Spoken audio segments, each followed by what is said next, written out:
હલ્દરવા સ્થિત ઇસ્મો હોલ ખાતે Kadiwala Ganchi Samaj welfare trust દ્વારા વડીલોનો સન્માન સમારોહ તેમજ જરૂરતમંદોને સહાય વિતરણ કાર્યક્રમ યોજાયો।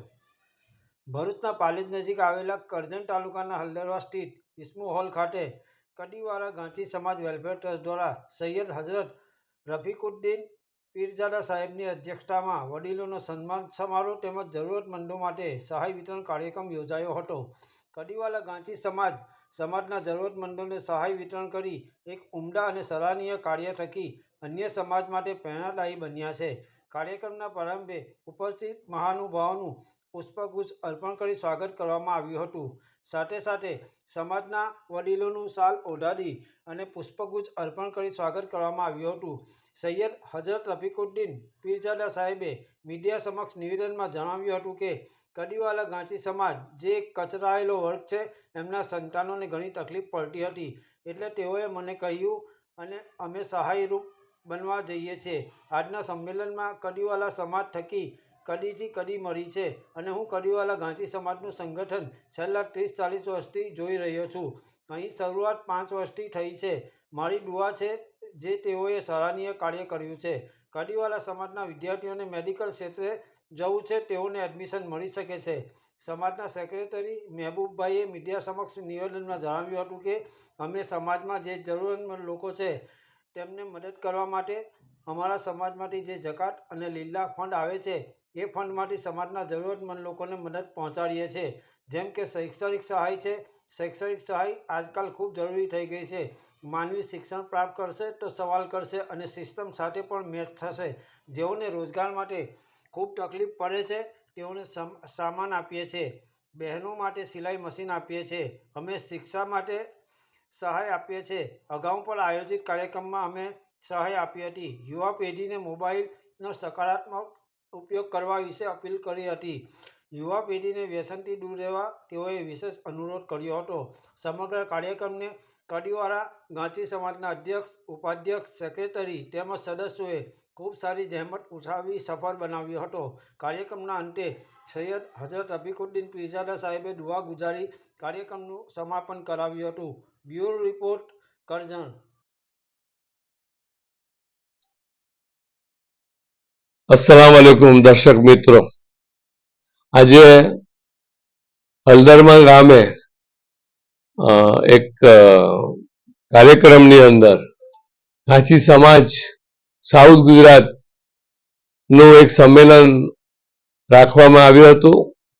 એમાં મને અધ્યક્ષસ્થાને બોલાવેલો હતો અને હું આ હોલને આ સંમેલનની અંદર સંબોધવા આવેલો હતો। અહીંયા ગાંચી સમાજના જે કચડાયેલો વર્ગ છે, જે ઇકોનોમિકલ વર્ગ છે, તેમને બચ્ચાઓને ઘણી તકલીફ થતી હતી, એટલે એમણે મને એવો કહ્યું કે અમે આવું કરવા જઈએ છીએ। એટલે મેં એમને એવું કહ્યું કે એ ઘણી સારી છે, સરાહનીય વાત છે અને હું તમારા પ્રોગ્રામમાં જરૂર હાજર રહીશ। એટલે આજે હું હાજર રહ્યો છું। અમારા ગાંચી કડીવાલ મહેસાણા એટલે કડીથી કડી આજે મળી છે અને ત્યાંના બી ગાંચી સમાજનું સંગઠન લગભગ 30-40 વર્ષથી હું ત્યાં જોઉં છું। આમની શરૂઆત હમણાં 5 વર્ષથી થઈ છે, પણ મારી એમને બધાને દુઆ છે કે એમણે જે કંઈ કામો કર્યા છે એ આપણી બહેનો હોય, આપણા ભાઈઓ હોય, જે કચડાયેલું વર્ગ હોય, એમને મદદ કરવા માંગે છે। અને વિશેષમાં એમ પણ કહ્યું છે કે જે બહેનો, જે ભાઈઓ જે ભણીને તૈયાર થઈ ગયા છે, એમને અબ્રોડ જવું છે। અબ્રોડ આજે ઓપન છે, એટલે કોઈ પણ યુનિવર્સિટીની અંદર આપણા ગુજરાતના કોઈ પણ છોકરાઓને ત્યાં એડમિશન મળી શકે છે। એ મેડિકલ કોલેજ હોય, એન્જિનિયરિંગ કોલેજ હોય, નર્સિંગનું વધારેમાં વધારે ચાલે છે। તો એ બાબતની અંદર એવો મને બોલાવ્યો, એમનો ખૂબ ખૂબ આભાર। Thank you very much. Kadiwala Muslim Ghanchi Samaj welfare trust એ અમારો રજિસ્ટર્ડ ટ્રસ્ટ છે। અમે સમાજના જે જરૂરતમંદ લોકો છે તેઓને મદદ કરવા માટે અમારા સમાજના લોકો પાસેથી જે જકાત અને લીલા ફંડ આવે છે તે ફંડમાંથી સમાજના જરૂરતમંદ લોકોને અમે મદદ પહોંચાડીએ છીએ। જેમ કે શૈક્ષણિક સહાય છે। શૈક્ષણિક સહાય આજકાલ ખૂબ જરૂરી થઈ ગઈ છે, કેમ કે જો માણસ ભણશે તો સવાલ કરશે અને સિસ્ટમ સાથે એ મેચ થશે. એટલે અમે શિક્ષણ પર પણ જોર આપીએ છીએ. સાથે સાથે ઘણા અમારા સમાજના જરૂરતમંદ એવા છે જે છૂટાછવાયા રહે છે, જેમને ધંધો રોજગાર માટે ખૂબ તકલીફ પડે છે અને તેઓની તકલીફ જાણીને અમે તેઓ પાસેથી રિક્વિઝેશન ફોર્મ મંગાવીએ છીએ અને તેઓને જે જરૂર હોય, જે ધંધાકીય જે પોતાનો અનુભવ હોય તે ટાઈપનો સામાન એમને સારામાં સારી ક્વોલિટીનો અમે ખરીદીને તેમનો ધંધો સેટઅપ થાય એવી રીતે અમે કોશિશ કરીએ છીએ. ત્યારબાદ જે બહેનો છે, આજકાલ બહેનો ઘરે રહીને પણ કુટુંબને મદદ કરી શકે છે, તો એ હેતુને ધ્યાનમાં રાખીને અમે તેઓને સારામાં સારી ક્વોલિટીનું સિલાઈ મશીન આપીએ છીએ, તાકી તેઓ પણ પોતાના કુટુંબને એક મદદ કરી શકે. એ જ રીતે અમે રિક્ષા માટે પણ સહાય આપીએ છીએ કે તે સારામાં સારો ધંધો કરી શકે. અત્યાર સુધીને અમે પાછળ 26 મશીન અને આજે અમે ટોટલ 28 મશીન એમ કરીને અમે ટોટલ 55 થી 56 મશીન બહેનોને આપ્યા છે, જે સમાજમાં તેઓ ખૂબ સારી રીતે ધંધો કરે છે. અગાઉ પણ અમે બાબા સાહેબના અધ્યક્ષતામાં પ્રોગ્રામ કરેલ, તેમાં બી અમે રિક્ષા ટેમ્પો આપેલ હતા. તેઓ પણ અત્યારે સારામાં સારો ધંધો કરે છે અને અમને ખુશીની એ વાત છે કે તેઓ ધંધો કરીને આ વર્ષે અમને અમારા લીલા ફંડમાં તેઓ પણ કન્ટ્રીબ્યુશન આપ્યું છે. તો આ એક અમારા માટે બહુ મોટી વસ્તુ છે. દાદા બાબા સાહેબ અને અમારા બાબા સાહેબની દુઆઓ હર હંમેશ અમારા સાથે છે. આ સાલ અમે એક નવું પગલું એ ભર્યું છે કે અમારા કડીવાલ સમાજ ખૂબ મોટો સમાજ છે, પણ અમારા જે કડી સાઈડના અમારા જે સગાઓ છે તે અહીંયા એકબીજાને મળે અને વ્યવહાર બને, બેટીનો વ્યવહાર બને, એ કોશિશ કરી ને અમે એમને પણ આમંત્રણ આપ્યું અને તેઓએ અમારો આમંત્રણ સહ સ્વીકાર કર્યું ને તેઓ અહીંયા પધાર્યા. આધુનિક યુગમાં વિશેષ કરીને આજની યુવા પેઢીને આપ શું સંદેશ આપશો?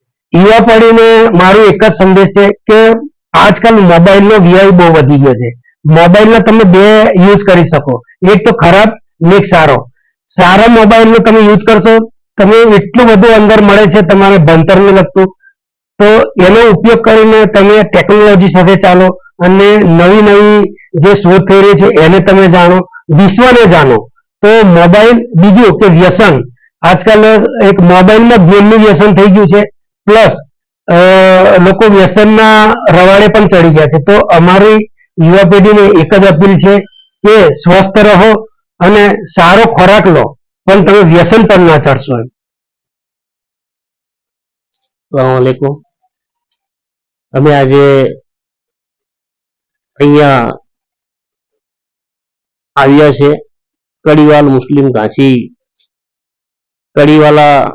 મુસ્લિમ ઘાંચી જમાતના પ્રોગ્રામમાં.